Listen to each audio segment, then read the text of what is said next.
Hey there, you're listening to BD4, where there's no better way to get your Yankees and Knicks analysis. Yanks every series, Knicks every game, and MMA on occasion. Here's your host, RJ Carbone.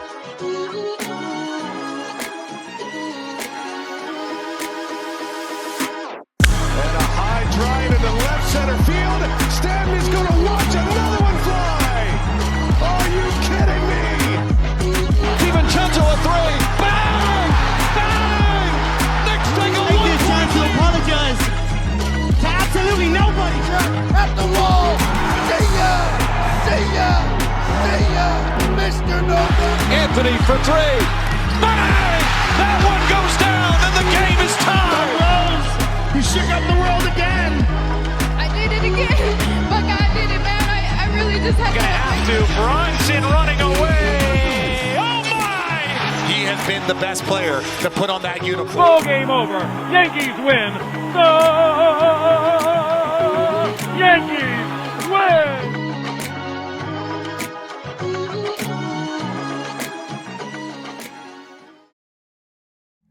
Okay. Well, that was the best one of the year. I think so. And the good thing with that is you can debate it because the Knicks are now starting to pile up some really quality wins.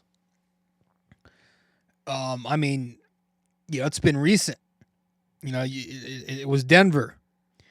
It was Memphis. And it's Houston. I mean, Denver was, I think they're the 4th seed. Memphis is currently the 2 seed. Houston, now the 3 seed. These are some tough teams that the Knicks have been defeating. And in some really interesting ways, right? All 3 of these games were different. Denver was in its own way. The Knicks, continued to beat them by double figures.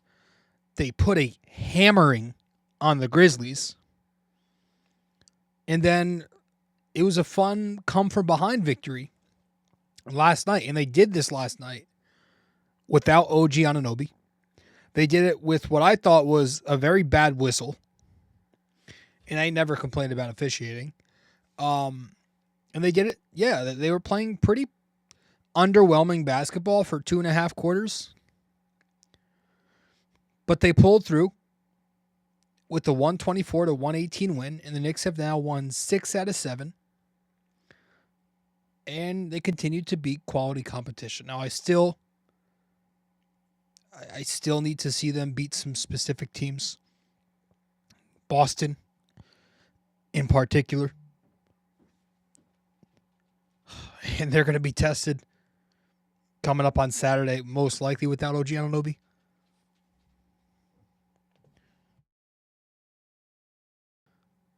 But a great 124-118 victory last night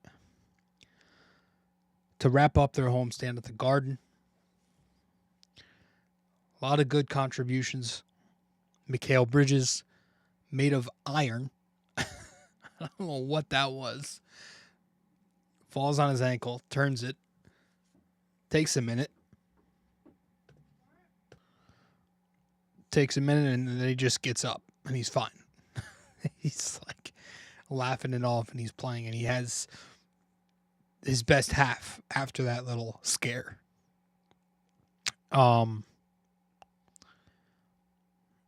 Josh Hart, big time momentum plays in the second half. Jalen Brunson wakes up in the third quarter.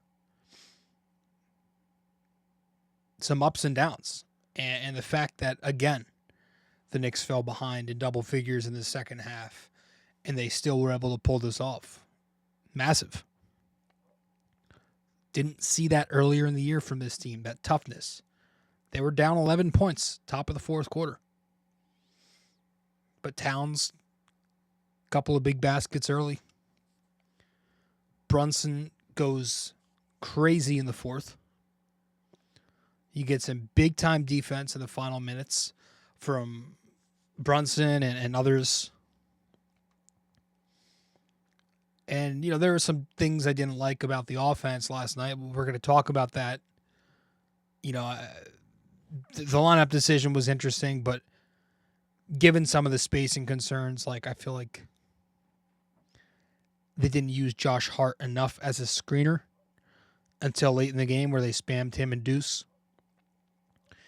And that's important to do when he has a big on him against the switching defense. And then when they face these types of defenses, switching defenses with wingspan that get up tight on you and they play physical, they're hesitant in their three-point volume. And that continues to be a problem. But at the end of the day, they scored 124 and they went off in the fourth quarter. They went crazy with that Deuce McBride lineup. And I want to start there. So we're going to talk a little bit about the lineup stuff to begin the show. And we'll do that the second we get back from break. We'll be right back here on episode 797 of the podcast. Stay with us. BD4 is available on social media for those who want to follow. You can find BD4 on Instagram at BD4Pod. You can find us on X at BD4Pod. And you can find us on Facebook by simply searching BD4.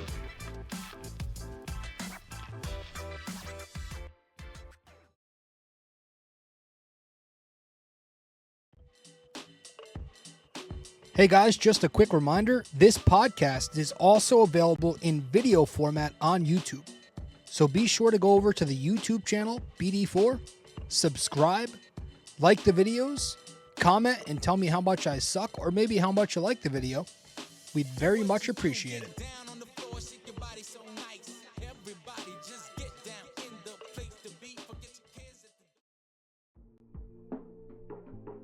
Don't have time to sit down and watch a video? You can listen to BD4 on Apple Podcasts and Spotify. Don't forget to give us a 5-star rating and review on Apple Podcasts. And you can also watch the video format on Spotify too.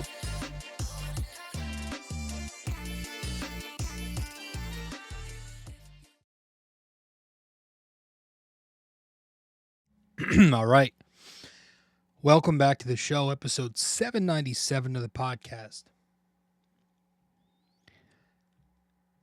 Yeah, the lineup decision, I can't say it was surprising to start the game. You know, with OG out, Tibbs decided to go to the Precious lineup over the Deuce McBride lineup. And I'm sure Knicks Twitter, the experts, was advocating for him to go to the spacing lineup, the one with Deuce, the Brunson, McHale, Hart, Cat, Deuce lineup. Just because, I figured that's the best way to defeat this Houston defense is to space them all out. But we know, Tibbs prefers size for defense, right? He wants the rebounding. He wants the rim protection versus Houston's dribble drive with drop coverage. And, Houston's a team that doesn't get off many three-point looks, and they are a high-volume team within 5 feet of the basket. And so Tibbs wanted that drop coverage. And, with Precious out there in those non-Towns minutes, he provides that switchability because you have more wingspan as opposed to when Precious is not out there and Deuce is out there. You don't have the length. And it worked at times. Precious, I thought, played some good defense. He did some good switching. I thought Towns, though, was abysmal in whatever coverage he was in, and we'll talk more about that in a little bit. The offense struggled for most of the game until the fourth quarter, and that was, ironically, unironically, do what you want with it, when Deuce McBride was inserted into the starting lineup. Deuce played all 12 minutes in the fourth, and Precious played only 4. And the Knicks ended up scoring 46 points 20 on 24 shots, and they shot 63% to get there. And you could just see it. The eye test showed that the spacing considerably improved in the half court with Deuce out there. So it worked. He plugged in the right buttons at the right times. And at the end of the day, The Knicks, again, they scored 124. Their offensive rating was over 120 last night, and that's against a top 4 defense. Also, both lineups, metrically, they work. Per Benji Ritholtz on Twitter, put out an interesting artifact here. The starting 5 with Deuce, plus 23.6 across 97 possessions, and the starting 5 with Precious, plus 20.4 through 99 possessions. He also said that, with Deuce in the starters, the Knicks give you insane offense and average defense, and with Precious with the starters, the Knicks give you above average offense and insane defense. So I think the thing is with Knick fans and myself, there's still much more upside with Deuce, and you want that sample to be a lot larger than 2 less possessions than the Precious lineups. You want that to be a lot larger than that. So that's where the frustration stems from, but it worked last night. And the Knick offense was great, especially late in the game. And I thought what they really did a nice job of doing was beating Houston with movement and good screening. And there were a whole lot of possessions in this game that I really liked from the Knicks, where they were using good, hard screen setting to get to spots on the floor they wanted to create the advantages they wanted.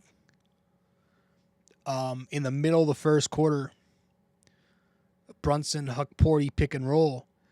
Hart's got ball on the right wing. Brunson's weak side on the opposite wing, off ball. Huck-Porty's in the middle at the top of the key. Huck-Porty flips the screen for Brunson to come off, and Brunson receives the pass from Hart.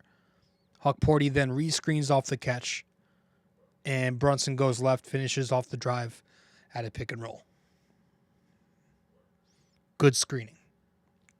Late in the first quarter, the Knicks ran a slob set.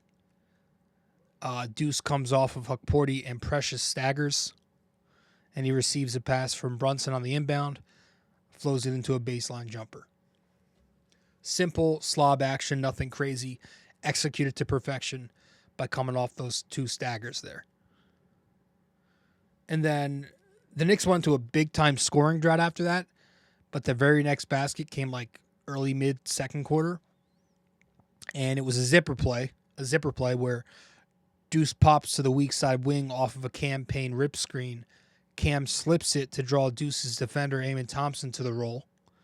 And with Amon Thompson on Cam, he then tries to recover off the swing pass to Deuce. And then with that, Deuce drives the closeout for a pull-up jumper, because Thompson was off balance on the close. So it's a good job slipping that screen by Cam Payne. Middle of the second quarter, you get a Chicago zoom keep out of pistol offense. This was between Cam and McHale with Cat as the passing hub. Cam Payne screens to free up the perimeter. You get a Towns DHO keep with McHale, which means Towns fakes the handoff to get the Eason switch. He drives the switch for an easy basket. That's creating a mismatch with your big in that Chicago zoom action. Also, mid-second quarter, you get another slob set zipper screen where McHale inbounds on the right wing with Dillon Brooks on him. Josh Hart sets a zipper screen facing the basket on the right elbow to free up Brunson to cut upwards. Dillon Brooks, who's defending the inbound, kind of overplays that, and he slides up to deny Brunson the ball, and that frees up Josh Hart to come off the screen and give McHale the ball back for a corner 3. McHale gives it to him. He gives it back. Goes a give-and-go corner, catch and shoot. And then at the end of the third quarter, the final seconds there, Brunson finds Precious off the hedge on a short pick and roll for a dunk. Precious has always been pretty good off the short roll. And then, down the stretch in the fourth quarter, you get some magnificent switch hunting from the switch beater in Jalen Brunson. spamming those guard screens to create advantages. And that's going to transition us to giving Jalen Brunson the game ball. Jalen Brunson last night, 42 points, 6 rebounds, 10 assists, 2 steals. He shot 14 for 27, 13 for 14 at the foul line. That was good to see. That was across 37 minutes. He's got 17 game balls now on the year. But down the stretch of this game, he was seeking out Jalen Green and seeking out those Eason switches.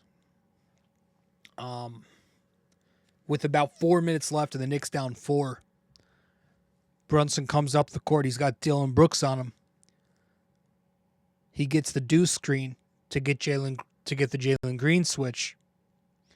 He crosses to his right, attacks the elbow, and finishes with a floater. Couple of minutes later, the Knicks are down 1, same thing, but this time it's Amen Thompson on Brunson. He calls for the deuce screen to get the Jalen Green switch again. He drives inside for a left-handed finish off the glass, and it puts the Knicks up. And shout out to Deuce McBride on this possession, who I thought did an excellent job of faking the screen on Thompson's left. Made it look like he was going to set a screen the opposite direction, and then last second screens the other side to get Thompson kind of biting left and created an open lane for Brunson to go to the left lane. And then with a minute left and the Knicks were up 1, Brunson uses double screens to get the switch. Thompson's on him initially. He gets Hart to screen the Tate switch. And then he uses McHale to screen the Eason switch. And he pulls for a wing 3 on Eason to put the Knicks up for, I think, for good. So there aren't many guards out there who are as consistently good at exploiting mismatches off the switch like Jalen Brunson can. Just a master at it because of his ability to get into the paint off of a switch and foul bait you, which is an art, by the way. A lot of people don't like that. It's an art, especially for a guy who's 6 feet tall. He's going to have to get buckets in any way, and he's really good at drawing contact and using footwork and skill and craft. And that's why he continues to be a top 10 player, top 15 at the very worst in this sport. And he's one of the better clutch bucket getters in the NBA. Showed you that last night. And despite being 49th in total minutes in crunch time, he still ranks 6th in total points. That's impressive. And he's doing that on 53% shooting in the clutch. On high volume, too. That's the 8th most field goal attempts in crunch time. He's shooting 53%. Again, a 6-foot guard. That's close to Jokic's 57% in the clutch. Jokic is a big. He's one of the most efficient players ever. Brunson continuing to get buckets with floaters and free throws in crunch time. He also had another possession, speaking of him being 6 feet tall, another possession down the stretch where he went right at Amen Thompson and he posted the crap out of him for a basket. Amen Thompson is a 6'7" elite defensive wing, and Brunson is an undersized point guard. But he's got strength, and he easily got a bucket on him when he took him to the post in the late fourth quarter there.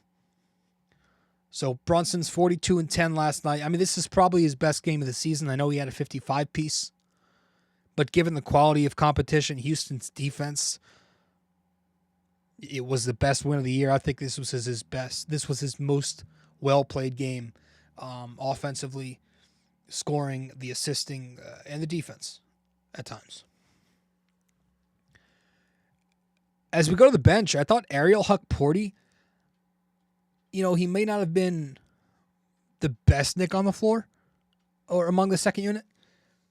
And I probably could have given this to Deuce or Precious. Definitely not Shamit. But I wanted to give him a little love.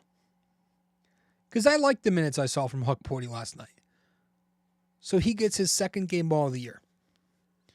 I don't care about the numbers. I don't care about the fouls.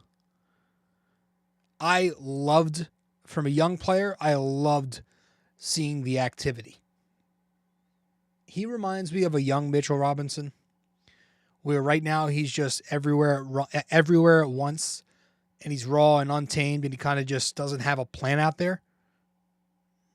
You know, he's always involved, though. He's active consistently, and he does different things than Mitch. You know, I know he didn't show much of it last night, but he's pretty good off the short roll. And then the defense, he's a long, rangy big, but he makes really good, sharp hedges.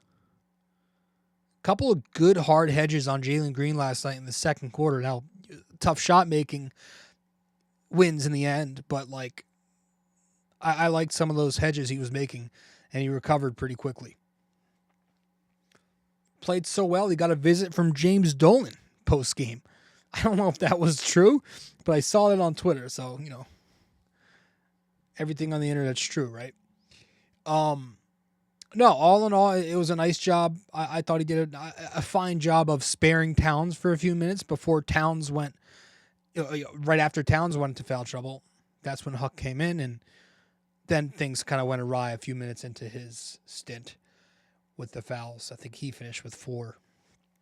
But Towns has, Towns is kind of hitting his first real rough patch of the year. Since returning from the thumb injury in 7 games, he's averaging just 18, 11, and 4 on 44% and 20% on his threes, taking only 3.6 a game. Also only attempting 3.7 free throw attempts during that span. So the thumb is clearly still bothering his shot a bit. And the overall numbers last night were not horrendous. 22 points, 9 rebounds, 2 assists, shot 9 for 20, 45%. And as long as he's healthy, and I hope that he is, man, as long as the thumb isn't bigger than he's letting on, I'm not going to be worried about the offense. It's a defense that's been a different story lately. It has been worse than his usual egregious defense. It's the same stem. Like, it comes from a low IQ and just poor fundamentals. It's the stance, the positioning. He's got his hands down. Couple of possessions that stood out to me in the second half. Third quarter, early on, poor fundamentals and drop coverage with his hands down, just giving up an easy Aaron Holiday floater. Late in the third quarter, poor positioning when he's at the level on a Jalen Green pick and roll. Mikal Bridges is already icing it to the wing. Cat comes a little too high up. He's kind of icing it also, which is pretty useless given where he was on the floor. He had some help near the elbow, but he's kind of just in this odd spot near the nail, and he concedes the lane. Gives up an easy basket for Jalen Green. But it was time and time throughout the night with Towns and lately too, whether it's been at the level on his hedges or in drop defense, whether it's defending the roll, the drive, or closing out from drop. He's really had some problems getting stops. He looks really ugly there. That said, I think the Knick defense... One sec, I'm taking a sip of my Snapple here.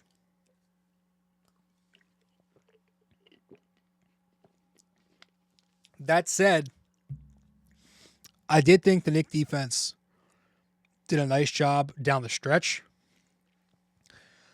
So, yeah, while there were bad moments defensively and Towns was bad and Brunson was getting picked on a little bit down the stretch there in pick and roll, I thought the Knicks did a nice job of living with the mismatch off the Brunson switch and providing early help to him.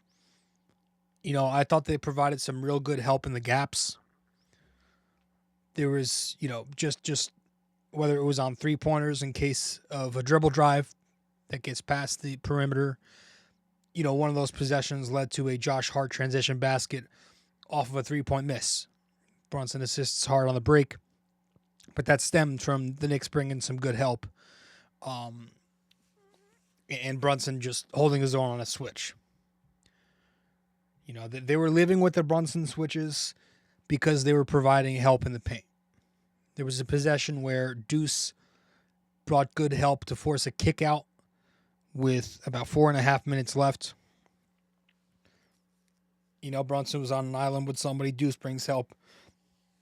Forces a different decision.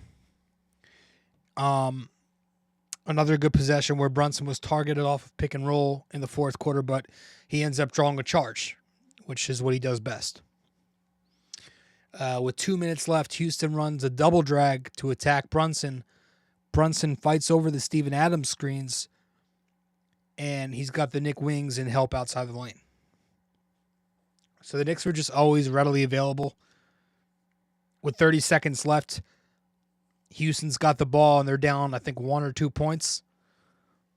And the Knicks lived with a Brunson switch because he was guarding a poor shooter, and they also had backside help with Precious in the dunker spot and Josh Hart on a non-threat on the weak side corner, able to help off. It ended up with Brunson making a nice play on the drive to pick whoever it was his pocket. That key steal ended up sealing the game for the Knicks. And also, shout out to Mikal Bridges. He was great offensively, but I loved the screen navigation from Mikal last night. There was that one possession, maybe in the third quarter, where it starts at the top of the arc and it ends up going to the left wing, where Mikal is just continuously fighting through and getting skinny on Steven Adams screens the entire possession. And Steven Adams keeps rescreening, Mikal keeps fighting over, and he did a nice job just doing everything it took to fight over the top. And he was doing that all game. So I thought Mikal Bridges also brought some really good defense at the point of attack for the New York Knicks. And so overall, the Knicks win this game to make it, again, 6 out of 7. And now the homestand is over. What did they go on the homestand? Let's see. I know they did pretty well. On the homestand, the New York Knicks, I'm counting that Nets game.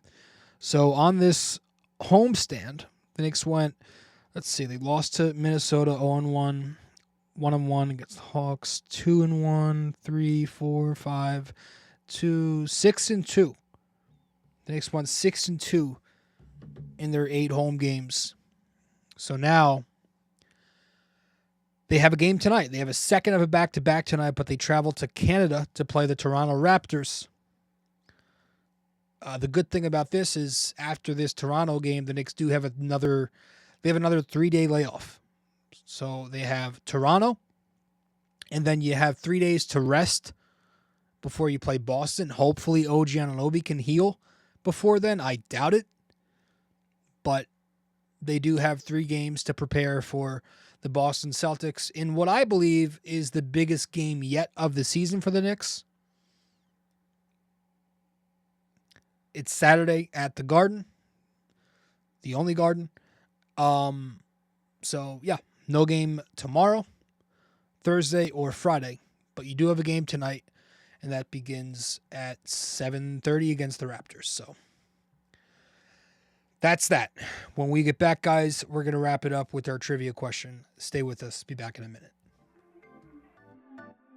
If you feel like supporting the podcast, you can Venmo at Robert-Carbone-JR-28. We really appreciate your support.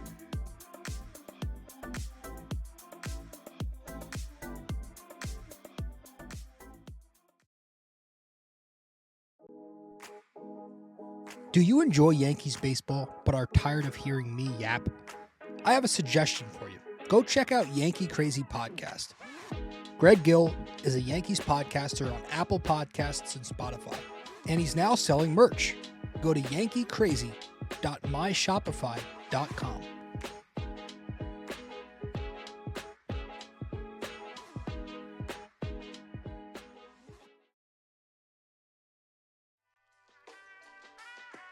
Stay connected with us. Visit BD4blog.com to explore our blog, Tune in to our latest podcasts and follow us on social media. Thank you for being a part of this community. All right. Welcome back to the show. I appreciate you all tuning in. Always do. And we talked about everything we needed to. Gonna wrap it up here at our usual 30 minutes. And let's get to our trivia to do that. So in this episode, our trivia question here in EP 797. With 18 games of 40-plus points as a Knick, which player did Jalen Brunson surpass for third place in franchise history? Patrick Ewing, Bernard King, Carmelo Anthony. Okay? With 18 games of 40-plus points as a Knick, which player did Jalen Brunson surpass for third place in franchise history? Bernard King, Patrick Ewing, Carmelo Anthony. I gotta say, I know the answer to this question. I gotta say, the answer to this question, did not expect this guy to have only 17 40-point games with the Knicks. Gotta say, I am surprised to hear that because it felt like a lot more. I hope I didn't just give the answer away there. Showing my age. But there you go. That's your trivia question.